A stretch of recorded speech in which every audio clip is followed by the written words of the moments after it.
Guys મેં અહીંયા ટામેટા લઈ લીધા છે, મસ્ત દેશી ટામેટા. આજે આપણે બનાવીશું સોસ ઘર પર, ટામેટા કેચઅપ. તો અહીંયા આગળ મેં લઈ લીધા છે 7-8 ટામેટા, મસ્ત ધોઈ લીધા છે અને એકદમ દેશી છે. જો ટાઈટ ટાઈટ મસ્ત આવા ફ્રેશ ટામેટા લેવાના છે. પછી આપણે એક એક કરીને બધા જ આવી રીતના કટિંગ કરી લઈએ. કટિંગ આપણે બધા જ એવી રીતના આ પાછળનો ભાગ આપણે કાઢી દેવાનો છે, ખાલી આગળનો ભાગ જ રાખવાનો છે. આવી રીતના આપણે એક એક કરીને બધા જ કટિંગ કરી લઈએ. આ માથું કાપી દઈએ. તો આપણે બહારનો છોકરાને લાવીને ખવડાવતા હોય, કારનું પેકિંગ કરી રાખેલું હોય, એની કરતાં આપણે ઘરમાં ફ્રેશ બનાવીએ, એટલો મસ્ત અને ટેસ્ટી બને છે. તો ચલો આપણે એક એક કરીને બધા જ ટામેટા. ચલો ગાઈસ, મેં અહીંયા બધા ટામેટા આવી રીતના કટિંગ કરી લીધા છે, મોટા મોટા. હવે એક કુકર લીધું છે, એની અંદર આપણે બધા જ ટામેટા અંદર નાખી દેવાના છે. પછી એમાં નાખીશું આપણે એક ડુંગળી અને 10-12 લસણની કલી અને એક આ તેજપત્તા. બધું મિક્સ કરીને આપણે થોડું પાણી નાખવાનું છે, સહેજ પાણી નાખીને આપણે એને કુકર બંધ કરી દેવાનું છે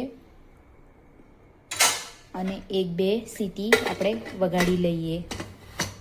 હવે આપણે ગેસ ચાલુ કરી દઈએ અને 1-2 સીટી. ગાઈસ, અહીંયા મારી 2 સીટી વાગીને રેડી થઈ ગયું છે.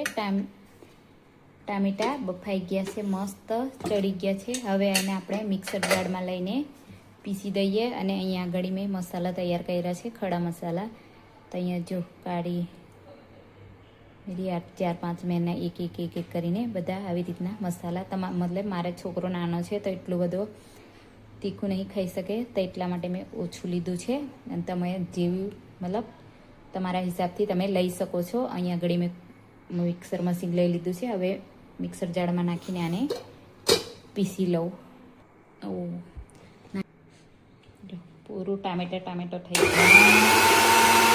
મારી પાસે એવી નાની ઝરણી નહીં, તમે આ લોટ ચાળવાની ઝારીથી જ મેં એને સોસને ઝરી લઉં છું. જો આ પીસીને રેડી કરી દીધું છે, તેને આપણે આવી રીતના મસ્ત ઝરી લઈએ છે. નહીં તમે આનો ઉપયોગ કરું છું, તમારી પાસે હોય ઘરમાં તો તમે કરી શકો છો. તો મારી પાસે તો નહીં. તમે લોટ ચાળવાની ઝાણીથી મસ્ત આવી રીતના ચાળવીને પીસી લઉં છું. જે કંઈ અંદર હોય, ટામેટાના બિયા એ બધું નીકળી જાય એના માટે. હવે મેં બજાર જઈશ ત્યારે લઈ આવીશ, પણ બજાર જઈને તારે યાદ નહીં આવે. આવી રીતના કશું બનાવવાનું હોય ને તારે યાદ આવે. પછી મારી પાસે કશું છે નહીં, તો મેં કીધું ચાલ હવે આવી રીતે ઉપયોગ કરી લઉં, કરવું તો પડશે. તમે આવી રીતના બધા જ જો ગાઈસ, આ લાસ્ટમાં બિયા રહ્યા છે, બધું કઢાઈ ગયું છે. મેં છેલ્લે લાસ્ટ મેં હાથના મદદથી કરું છું. મને હાથથી કરે ને તો બેસ્ટ કામ થાય છે, અને હાથ સિવાય બીજું કામ ચમચોથી કંઈ મજા નહીં આવે. તો આવી રીતના જો બધું જ મેં આવી રીતના મસ્ત પાડી લીધું છે.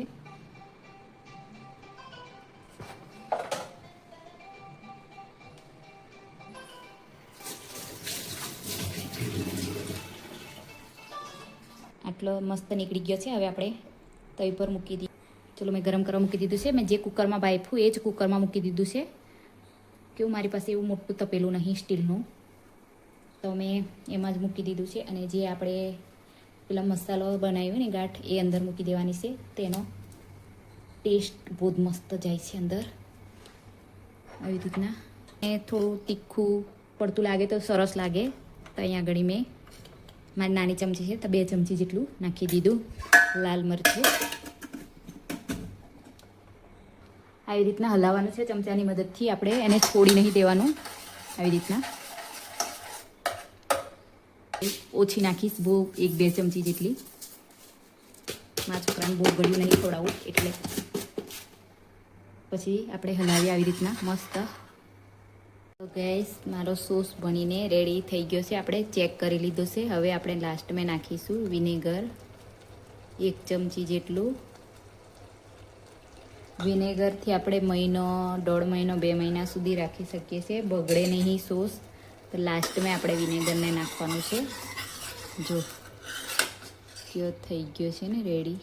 મારો સોસ બનીને રેડી થઈ ગયો છે. જો 1 ડબ્બી જેટલી, પૂરી નહીં ભરાઈ પણ 1 ડબ્બી જેટલો બની ગયો છે.